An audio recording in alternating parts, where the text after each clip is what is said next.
Hi ನಮಸ್ಕಾರ ಎಲ್ರಿಗೂ welcome back to my channel. ಇವತ್ತು ನಾನು ಕೆಲವೊಂದು ಟಿಪ್ಸನ್ನು ನಿಮ್ಮ ಜೊತೆ ಶೇರ್ ಮಾಡ್ಕೋತಾ ಇದ್ದೀನಿ. ಇದು ತುಂಬಾ ಉಪಯೋಗ ಆಗುವಂತಹ ಟಿಪ್ಸ್ಗಳು. ಮನೆಯಲ್ಲಿ ಗೃಹಿಣಿಯರಿಗಾಗಿ ನಾನು ಕೆಲವೊಂದು ಟಿಪ್ಸನ್ನು ಶೇರ್ ಮಾಡ್ಕೋತಾ ಇದ್ದೀನಿ. ಪ್ಲೀಸ್ ವಿಡಿಯೋನ ಸ್ಕಿಪ್ ಮಾಡ್ದಂಗೆ ಪೂರ್ತಿಯಾಗಿ ನೋಡಿ. ಫ್ರೆಂಡ್ಸ್, ಕುಕ್ಕರು ಕೂಗುವಾಗ ಉಕ್ಕಿ ಚೆಲ್ಲುತ್ತೆ. ನೀರು ಜಾಸ್ತಿ ಆದರೆ ಬೇಳೆ ಬೇಯಿಸುವಾಗ ಅಥವಾ ನಾವು ಅನ್ನ ಮಾಡುವಾಗ ಅದು ಆಚೆ ಉಕ್ಕಬಾರ್ದು ಅಂದರೆ ನಾವು ಏನು ಮಾಡಬೇಕು ಅಂದರೆ ಈ ಥರ ಒಂದು ಸ್ಪೂನನ್ನಾದರೂ ಇಡಬೇಕು. ಈ ಥರ ಸ್ಪೂನ್ ಇಟ್ಟು ನಾವು ಕುಕ್ಕರ್ ಕುಗ್ಸೋವಾಗ ಲಿಡ್ಡನ್ನು ಕ್ಲೋಸ್ ಮಾಡಬೇಕಾಗತ್ತೆ.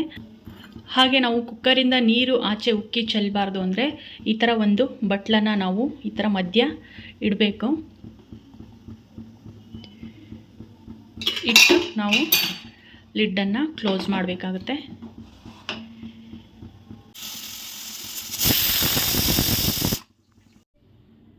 ನೀವಿಲ್ಲಿ ನೋಡ್ಬೋದು, ನಾನು ಬಟ್ಲಿಟ್ಟು ಕುಕ್ಕರ್ ಕುಗ್ಸಿರೋದ್ರಿಂದ ಕುಕ್ಕರು ಉಕ್ಕಿ ಚೆಲ್ಲಿಲ್ಲ. ಹಾಗೆ ಇಲ್ಲಿ ಕ್ಯಾಪ್ ಕೂಡ ನೋಡ್ಬೋದು, ಕ್ಯಾಪ್ಗೂ ಕೂಡ ಅಷ್ಟೇನು ಬೇಳೆ ಬಂದು ಅಂಟ್ಕೊಂಡಿಲ್ಲ. ಇಲ್ಲಾಂದರೆ ಫುಲ್ ಎಲ್ಲ ಅಂಟ್ಕೊಂಡ್ಬಿಡುತ್ತೆ ಮತ್ತು ಕುಕ್ಕರಿಂದ ಆಚೆ ಸೋರುತ್ತೆ. ಈ ಥರ ಬಟ್ಲು ಇಟ್ಟು ನಾವು ಕುಕ್ಕರಲ್ಲಿ ಬೇಳೆನ ಬೇಯಿಸ್ಕೊಳ್ಳೋದ್ರಿಂದ ನಮಗೆ ಗ್ಯಾಸ್ ಸ್ಟವ್ ಕೂಡ ಕ್ಲೀನಾಗಿರುತ್ತೆ, ಗ್ಯಾಸ್ ಕೂಡ ಉಳಿತಾಯ ಆಗುತ್ತೆ, ಹಾಗೆ ಕೆಲಸ ಕೂಡ ನಮಗೆ ಕಡಿಮೆ ಆಗುತ್ತೆ. ನಾವು ಆಮೇಲೆ ಬೇಯಿಸ್ಕೊಂಡಾದಮೇಲೆ ಇದನ್ನು ಆರಾಮಾಗಿ ಈ ಥರ ಬಟ್ಲನ್ನು ತೆಗೆದಿಟ್ಕೋಬೋದು.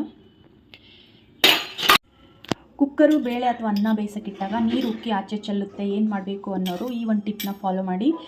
ಇಲ್ಲಿ ವಿಜಲ್ ಹಾಕಲ್ಲಿ 1 ಡ್ರಾಪ್ ಎಣ್ಣೆನ ಬಿಡಬೇಕು. ಹಾಗೆ ಈ ಕಡೆ ಪಕ್ಕದಲ್ಲಿ ಒಂದು ಹೋಲ್ ಇರುತ್ತಲ್ಲ, ಅಲ್ಲಿ 1 ಡ್ರಾಪ್ ಎಣ್ಣೆನ ಹಾಕಬೇಕು. ಮತ್ತು ಈ ಕಡೆ ಒಳಗೆ ಇರುತ್ತಲ್ಲ, ಇಲ್ಲಿ 1 ಡ್ರಾಪ್ ಎಣ್ಣೆನ ಹಾಕಬೇಕಾಗತ್ತೆ. ಅಷ್ಟಾದರೂ ಕುಕ್ಕರು ಮತ್ತೆ ಉಕ್ಕುತ್ತೆ ಅಂದಾಗ ಈ ಗ್ಯಾಸ್ಕೆಟ್ ಏನಿರುತ್ತೆ ವೈರು, ಇದಕ್ಕೆ ಸ್ವಲ್ಪ ಎಣ್ಣೆನ ಈ ಥರ ಕೈಯಿಂದ ಸವರ್ಬಿಟ್ಟು ನಾವು ಹಾಕಬೇಕಾಗತ್ತೆ. ಈ ಥರ ಕೈಯಿಂದ ನಾವು ಗ್ಯಾಸ್ಕೆಟ್ಗೆ ಸುತ್ತು ಎಣ್ಣೆನ ಹಾಕಬೇಕಾಗತ್ತೆ.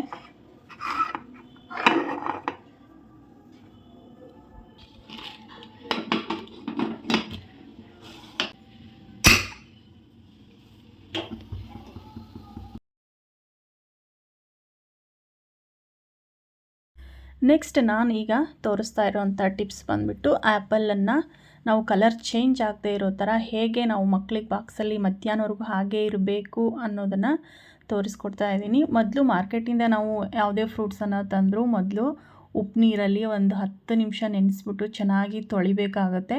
ತೊಳೆದಾದಮೇಲೆ ನಾವು ಮಕ್ಕಳಿಗೆ ಕೊಡಬೇಕು. ನಾನಿವಾಗ ಆ್ಯಪಲ್ ಕಟ್ ಮಾಡ್ತಿದ್ದೀನಲ್ಲ, ಈ ಥರ ಕಟ್ಟರು ಮಾರ್ಕೆಟಲ್ಲಿ ಸಿಗುತ್ತೆ. ನೀವು ತುಂಬಾ ಈಸಿಯಾಗಿ ಕಟ್ ಮಾಡ್ಕೋಬೋದು. ಇದರಲ್ಲಿ ವೇಸ್ಟ್ ಒಂದು ಸ್ವಲ್ಪನೂ ಆಗೋಲ್ಲ, ನಮ್ಗೆ ಕಟ್ ಮಾಡೋದಕ್ಕೂ ಕಷ್ಟ ಕೂಡ ಆಗೋಲ್ಲ. ಇಲ್ಲಿ ನೋಡ್ತಿರ್ಬೋದು, ಮಧ್ಯದ ಮಾತ್ರ ಸಪ್ರೇಟಾಗಿ ಈ ಥರ ಬರುತ್ತೆ. ಸಾಧ್ಯ ಆದರೆ ಈ ಥರದ್ದೊಂದು ಎಲ್ಲರೂ ಇಟ್ಕೊಂಡ್ರೆ ತುಂಬಾ ಒಳ್ಳೆಯದು. ಈಗ ನಾನು ಕಟ್ ಮಾಡಿರೋಂಥ ಆ್ಯಪಲ್ನ ಒಂದು ಬಟ್ಲಲ್ಲಿ ನೀರು ತೊಗೊಂಡು ಅದಕ್ಕೆ ಒಂದು 5-6 ಐಸ್ ಕ್ಯೂಬನ್ನು ಹಾಕ್ತಾಯಿದ್ದೀನಿ. ಐಸ್ ಕ್ಯೂಬ್ ಹಾಕಿದ ಮೇಲೆ ಒಂದು ಚಿಟಿಕೆಯಷ್ಟು ಉಪ್ಪನ್ನು ಸೇರಿಸ್ತಾ ಇದ್ದೀನಿ.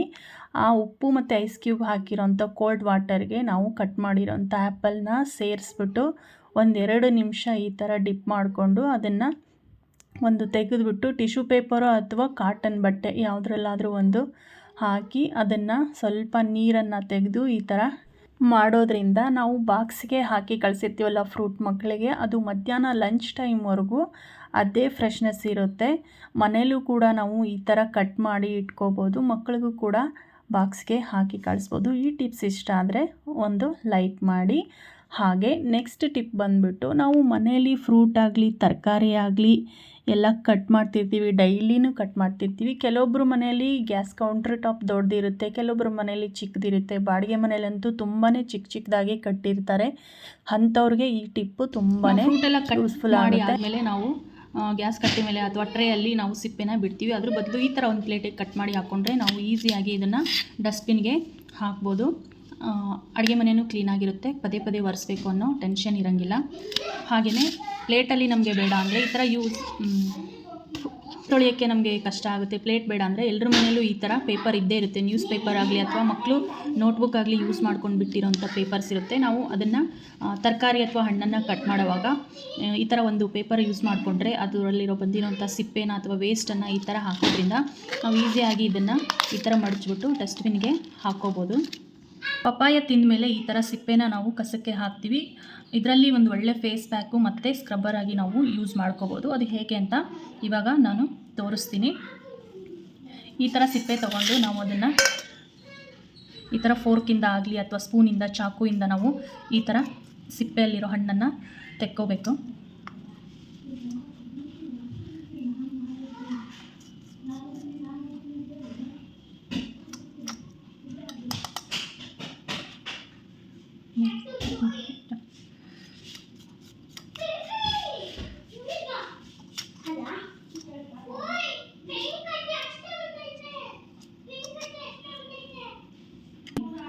ಸಿಪ್ಪೆಲಿ ಉಳ್ಕೊಂಡಿರುತ್ತಲ್ಲ ಸ್ವಲ್ಪ ಪಲ್ಪು, ಅದನ್ನು ತೆಕ್ಕೊಂಡು ಈ ಥರ ಫುಲ್ ಸ್ಮ್ಯಾಶ್ ಮಾಡ್ಕೋಬೇಕು. ಇದನ್ನು ಸ್ಮ್ಯಾಶ್ ಮಾಡಿ ನಾವು ಇದನ್ನು ಫೇಸ್ಗೆ ಅಪ್ಲೈ ಮಾಡ್ಕೋಬೇಕು. ಒಂದು ಒಳ್ಳೆ ಫೇಸ್ ಪ್ಯಾಕ್ ಆಗುತ್ತೆ. ಪಪಾಯ ಕೂಡ ಹೆಲ್ತ್ಗೆ, ಸ್ಕಿನ್ಗೆ ತುಂಬಾ ಒಳ್ಳೆಯದು. ಈಗ ಅದೇ ಮಿಕ್ಕಿರೋಂಥ ಅಥವಾ ವೇಸ್ಟ್ ಆಗಿರೋಂಥ ಪಪ್ಪಾಯ ಸಿಪ್ಪೆಯಲ್ಲಿ ನಾನು ಸ್ಕ್ರಬ್ಬರ್ ಆಗಿ ಹೇಗೆ ಯೂಸ್ ಮಾಡೋದು ಅಂತ ತೋರಿಸ್ತೀನಿ. ತುಂಬ ಸಿಂಪಲ್ಲು. ಇದನ್ನು ಎಸೆಯೋದಕ್ಕಿಂತ ಇದರಲ್ಲಿ ಎಷ್ಟು ಸಾಧ್ಯವೋ ಅಷ್ಟು ನಾವು ಯೂಸ್ ಮಾಡಿಕೊಂಡು ಆಮೇಲೆ ಕಸಕ್ಕೆ ಹಾಕೋದ್ರಿಂದ ಏನೂ ತೊಂದರೆ ಇಲ್ಲ. ಈ ಥರ ಕೈಗೆ ಅಥವಾ ಮುಖಕ್ಕೆ ನಾವು ಈ ಥರ ನಾವು ರಬ್ ಮಾಡಿಕೊಂಡು ಒಂದು 5-10 ನಿಮಿಷ ಬಿಟ್ಟು ವಾಶ್ ಮಾಡಿಕೊಂಡ್ರೆ ಸ್ಕಿನ್ನಲ್ಲಿರೋ ಡಸ್ಟ್ ಆಗಲಿ ಅಥವಾ ಟ್ಯಾನ್ ಆಗಲಿ ಡೆಡ್ ಸ್ಕಿನ್ ಆಗಲಿ ಎಲ್ಲನೂ ರಿಮೂವ್ ಆಗುತ್ತೆ. ಒಂದು ಸಲ ಟ್ರೈ ಮಾಡಿ. ಈ ಟಿಪ್ಸ್ ಇಷ್ಟ ಆಗಿದ್ದರೆ ಲೈಕ್ ಮಾಡಿ. ಮುಖಕ್ಕೆ ಯೂಸ್ ಮಾಡ್ಕೋಬೋದು, ನಾವು ಕಾಲಿಗೆ ಯೂಸ್ ಮಾಡ್ಕೋಬೋದು, ಕೈಗೆ ಯೂಸ್ ಮಾಡ್ಬೋದು. ಪಪಾಯ ಹೆಲ್ತಿಗೆ ತುಂಬ ಒಳ್ಳೆಯದು. ಒಂದು herbal face pack, remover, tan remover ಆಗುತ್ತೆ, ಸ್ಕ್ರಬ್ಬರ್ ಆಗುತ್ತೆ, ಫೇಸ್ ಪ್ಯಾಕ್ ಆಗುತ್ತೆ, ಎಲ್ಲನೂ ಆಗುತ್ತೆ. ನಿಮಗೆ ಕೈ ನೋಡಿ ಎಷ್ಟು ಶೈನಿಂಗ್ ಬರುತ್ತೆ. ಹಾಗೆ ನಾನು ನೆಕ್ಸ್ಟ್ ತೋರಿಸ್ತಾ ಇರೋಂಥ ಟಿಪ್ಸ್ ಬಂದ್ಬಿಟ್ಟು ಸ್ಪೆಷಲ್ ಡೇ ಅಥವಾ ಸ್ವೀಟ್ಸ್ ಏನಾದರೂ ಮಾಡಿದಾಗ ಏಲಕ್ಕಿ ಕಾಯನ್ನು ಯೂಸ್ ಮಾಡ್ತೀವಿ. ಏಲಕ್ಕಿ ಬೀಜನ ತೆಗೆದಾದ್ಮೇಲೆ ಸಿಪ್ಪೆನ ನಾವು ಕಸಕ್ಕೆ ಎಸಿತಿರ್ತೀವಿ. ಹಾಗೆ ಮಾಡೋ ಬದಲು ನಾವು ಏಲಕ್ಕಿ ಕಾಯಿನ ಯೂಸ್ ಮಾಡಿ ಆದಮೇಲೆ ಆ ಸಿಪ್ಪೆನ ಏನು ಮಾಡಬೇಕು ಅಂದರೆ ಈ ಥರ ಟೀ ಪುಡೀಲಿ ಮಿಕ್ಸ್ ಮಾಡಿ ಎತ್ತಿಟ್ಕೊಳ್ಳೋದ್ರಿಂದ ನಾವು ಟೀ ಮಾಡೋವಾಗ ಒಂದು ಒಳ್ಳೆ ಮಸಾಲ ಟೀ ರೆಡಿ ಆಗುತ್ತೆ. ಈ ಟಿಪ್ಸನ್ನು ಫಾಲೋ ಮಾಡಿ ನೋಡಿ, ತುಂಬಾ ಟೇಸ್ಟಾಗಿ ಕೂಡ ಟೀ ಆಗುತ್ತೆ. ಈ ಟಿಪ್ಸ್ ಇಷ್ಟ ಆಗಿದ್ದರೆ ಪ್ಲೀಸ್ ಲೈಕ್ ಮಾಡಿ. ನೆಕ್ಸ್ಟ್ ಟಿಪ್ ಬಂದುಬಿಟ್ಟು ಸಾಮಾನ್ಯವಾಗಿ ಸಕ್ಕರೆ ಡಬ್ಬದಲ್ಲಿ ಎಲ್ಲರೂ ಮನೆಯಲ್ಲೂ ಕಪ್ಪುದು ಚಿಕ್ಕ ಚಿಕ್ಕ ಇರುವೆ ಸೇರಿಕೊಂಡಿರುತ್ತೆ. ಅದು ಅಡುಗೆ ಮಾಡೋದ್ರಲ್ಲಿ ಅಥವಾ ಟೀ ಮಾಡೋದ್ರಲ್ಲಿ ಎಲ್ಲಿ ಸೇರಿಕೊಳ್ಳುತ್ತೆ ಅನ್ನೋ ಭಯ ಇರುತ್ತೆ. ಆವಾಗ ಏನು ಮಾಡಬೇಕು ಅಂದರೆ ಸಕ್ಕರೆ ಡಬ್ಬದಲ್ಲಿ ನಾವು ಒಂದು 5-6 ಲವಂಗನ ಸೇರಿಸಿ ಮುಚ್ಚಿಡೋದ್ರಿಂದ ಯಾವುದೇ ಕಾರಣಕ್ಕೂ ಇರುವೆಗಳು ಬರಲ್ಲ. ನಾನು ಈ ಟಿಪ್ನ ತುಂಬ ದಿನದಿಂದ ಫಾಲೋ ಮಾಡ್ತಿದ್ದೀನಿ. ಹಾಗೆ ನೆಕ್ಸ್ಟ್ ಟಿಪ್ ಬಂದುಬಿಟ್ಟು ಎಲ್ಲರ ಮನೆಯಲ್ಲೂ ಒಗ್ಗರಣೆ ಮಾಡೋದಕ್ಕೆ ಅಂತ ಈ ಥರ ಚಿಕ್ಕ ಬಾಣಲೆ ಅಂತೂ ಇರೋದಿಲ್ಲ. ನಾವು ಇಟ್ಟರೆ ದೊಡ್ಡ ಬಾಣಲೆಯಲ್ಲೇ ಒಗ್ಗರಣೆ ಹಾಕಬೇಕಾಗುತ್ತೆ ಕೆಲವೊಂದು ಟೈಮಲ್ಲಿ. ಆವಾಗ ಏನು ಮಾಡಬೇಕು ಅಂದರೆ ಈ ಸಾರು ಸೌಟಂತೂ ಎಲ್ಲರ ಮನೆಯಲ್ಲೂ ಸಾಮಾನ್ಯವಾಗಿ ಇದ್ದೇ ಇರುತ್ತೆ. ಆವಾಗ ಏನು ಮಾಡಬೇಕು, ಈ ಸಾರು ಸೌಟಲ್ಲೇ ನಾವು ಯಾವುದಕ್ಕೆ ಬೇಕಾದರೂ ಚಿಕ್ಕ ಚಿಕ್ಕ ಒಗ್ಗರಣೆಗಳನ್ನ ಮಾಡ್ಕೋಬೋದು. ಎಮರ್ಜೆನ್ಸಿ ಬೇಕು ಅಂದರೆ ಈ ದ್ರಾಕ್ಷಿ ಗೋಡಂಬಿನ ಫ್ರೈ ಮಾಡಿ ಹಾಕೋದಾಗಿರ್ಬೋದು ಅಥವಾ ಮಜ್ಜಿಗೆಗೆ ಒಗ್ಗರಣೆ ಹಾಕೋದಾಗಿರ್ಬೋದು. ಚಿಕ್ಕ ಒಗ್ಗರಣೆಗಳು ಯಾವುದಿರುತ್ತೋ ಅದನ್ನು ಇದರಲ್ಲಿ ಮಾಡ್ಕೋಬೋದು. ದೊಡ್ಡ ಪಾತ್ರೆ ಇಟ್ಟು ತೊಳೆಯೋದಕ್ಕೂ ಕಷ್ಟ ಅನಿಸ್ಬೋದು. ನೋಡಿ, ನಾನಿವಾಗ ಪಾಯಸಕ್ಕೆ ಗೋಡಂಬಿ ಮತ್ತು ದ್ರಾಕ್ಷಿನ ತೋರಿಸ್ತಾ ಇದ್ದೀನಿ ಫ್ರೈ ಮಾಡಿ. ಈ ಥರ ಟಿಪ್ನ ನೀವು ಫಾಲೋ ಮಾಡೋದ್ರಿಂದ ನಿಮಗೆ ಹೆಲ್ಪ್ಫುಲ್ ಆಗುತ್ತೆ. ದೊಡ್ಡ ಪಾತ್ರೆ ಇಟ್ಟು ಅದನ್ನು ತೊಳೆಯೋದಕ್ಕೆ ಕಷ್ಟ ಅನಿಸಿದರೆ ನೀವು ಈ ಥರ ಚಿಕ್ಕ ಸೌಟಲ್ಲೇ ಮಾಡ್ಕೋಬೋದು. ಸಾಂಬಾರು ಸೌಟಲ್ಲಿ ಅದೇ ಸೌಟನ್ನು ನಾವು ಅಡುಗೆ ಬಡಿಸೋದಕ್ಕೂ ಕೂಡ ಯೂಸ್ ಮಾಡ್ಕೋಬೋದು. ವೇಸ್ಟ್ ಅಂತ ಏನು ಅನಿಸಲ್ಲ. ನಾನು ಇವಾಗ ತೋರಿಸ್ತಿದ್ದೀನಲ್ಲ ಈ ಟಿಪ್ಪು, ಇದನ್ನು ನೋಡಿ ಪಾಯಸಕ್ಕೆ ಸೇರಿಸಿ ಆದಮೇಲೆ ನಾನು ಇದೇ ಸೌಟಿಂದ ಪಾಯಸ ಬಡಿಸೋದಕ್ಕೂ ಕೂಡ ಯೂಸ್ ಮಾಡ್ಕೋತೀನಿ. ಈ ಟಿಪ್ ಇಷ್ಟ ಆದರೆ ಲೈಕ್ ಮಾಡಿ. ಹಾಗೆ ನೆಕ್ಸ್ಟ್ ಟಿಪ್ ಬಂದುಬಿಟ್ಟು ಒಂದು ರಬ್ಬರ್ ಬ್ಯಾಂಡ್ ಇದ್ದರೆ ಸಾಕು, ನಾವು ಕಾಯನ್ನು ಎಷ್ಟು ನೀಟಾಗಿ ಒಡ್ಕೋಬೋದು ಅನ್ನೋದನ್ನು ತೋರಿಸ್ತಾ ಇದ್ದೀನಿ. ಸಾಮಾನ್ಯವಾಗಿ ಎಲ್ಲರ ಮನೆಯಲ್ಲೂ ಈ ಥರ ರಬ್ಬರ್ ಬ್ಯಾಂಡ್ ಇದ್ದೇ ಇರುತ್ತೆ, ಜಡೆಗೆ ಹಾಕ್ಕೊಳ್ಳೋದು. ಆ ರಬ್ಬರ್ ಬ್ಯಾಂಡನ್ನು ಮಧ್ಯಕ್ಕೆ ಈ ಥರ ಕರೆಕ್ಟಾಗಿ ಹಾಕ್ಬಿಟ್ಟು ನಾವು ಕಾಯನ್ನು ಒಡಿಬೇಕಾಗುತ್ತೆ. ನಾವು ಎಷ್ಟು ಕರೆಕ್ಟಾಗಿ ಎಷ್ಟು ನೀಟಾಗಿ ಯಾವ ಪ್ಲೇಸಲ್ಲಿ ರಬ್ಬರ್ ಬ್ಯಾಂಡ್ ಹಾಕಿರ್ತೀವೋ ಕರೆಕ್ಟಾಗಿ ಅದೇ ಪ್ಲೇಸ್ಗೆ ಕಾಯಿ ಒಡೆಯುತ್ತೆ. ಇಲ್ಲಿ ನೋಡ್ತಿರ್ಬೋದು, ನಾನು ಕಾಯಿ ಒಡೆದು ತೋರಿಸ್ತಿದ್ದೀನಿ ಇವಾಗ ನಿಮಗೆ. ಕೆಲವೊಂದು ಸಲ ಕಾಯಿ ಒಡಿಬೇಕಾದ್ರೆ ಕೆಲವೊಬ್ಬರಿಗೆ ಅಡ್ಡಡ್ಡ ಕಾಯಿ ಒಡ್ಕೊಳ್ಳುತ್ತೆ. ಅದು ತುರಿಯೋದಕ್ಕಾಗಲಿ ತೆಗಿಯೋದಕ್ಕಾಗಲಿ ನೀಟಾಗಿ ಬರಲ್ಲ. ಇಲ್ಲಿ ನೋಡ್ತಿರ್ಬೋದು ಎಷ್ಟು ನೀಟಾಗಿ ನಾವು ರಬ್ಬರ್ ಬ್ಯಾಂಡ್ ಎಲ್ಲಿ ಪ್ಲೇಸ್ ಮಾಡಿದ್ನೋ ಅಲ್ಲೇ ಕಾಯಿ ಒಡೆದಿದೆ.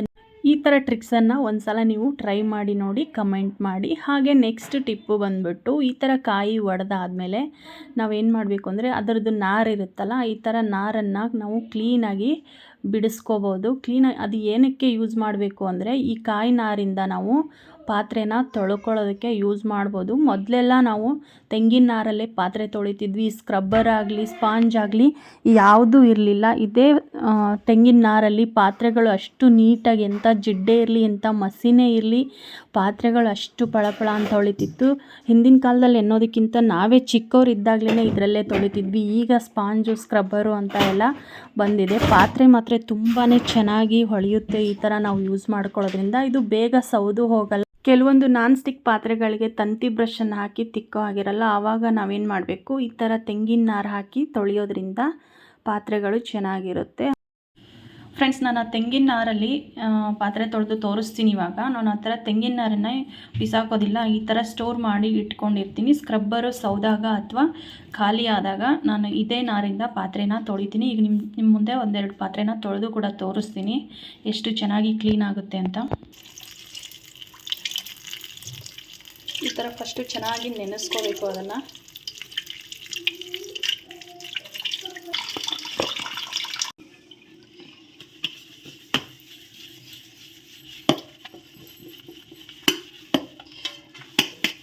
ಸ್ಪಾಂಜು, ಸ್ಕ್ರಬ್ಬರು ಅಥವಾ ತಂತಿ ಬ್ರಷು ಯಾವುದನ್ನು ಹಾಕಿ ತೊಳೆದ್ರೂ ಇಷ್ಟು ಕ್ಲೀನ್ ಆಗಲ್ಲ. ಪಾತ್ರೆಗೂ ಕೂಡ ಯಾವುದೇ ಸ್ಕ್ರ್ಯಾಚಸ್ಸು ಬೀಳೋದಿಲ್ಲ. ಕೆಲವೊಂದು ನಾನ್ ಸ್ಟಿಕ್ ಪಾತ್ರೆಗಳಿರುತ್ತೆ, ಅದಕ್ಕೆಲ್ಲ ಸ್ಕ್ರ್ಯಾಚ್ ಆಗಬಾರ್ದು ಅಂದರೆ ಈ ಥರ ತೆಂಗಿನ ನಾರಲ್ಲಿ ಪಾತ್ರೆ ತೊಳಿಬೇಕು. ನಾವೆಲ್ಲ ಈ ಥರದ ತೆಂಗಿನ ನಾರಲ್ಲೇ ಆವಾಗ ಪಾತ್ರೆ ತೊಳಿತಿದ್ದು. ತುಂಬ ಕ್ಲೀನ್ ಆಗುತ್ತೆ. ಎಷ್ಟೇ ಜಿಡ್ಡು ಎಷ್ಟೇ ಕಪ್ಪು ಮಸಿ ಇದ್ದರೂ ಕೂಡ ಕ್ಲೀನಾಗಿ ಪಾತ್ರೆನ ತೊಳ್ಕೊಬೋದು ಇದರಲ್ಲೇ.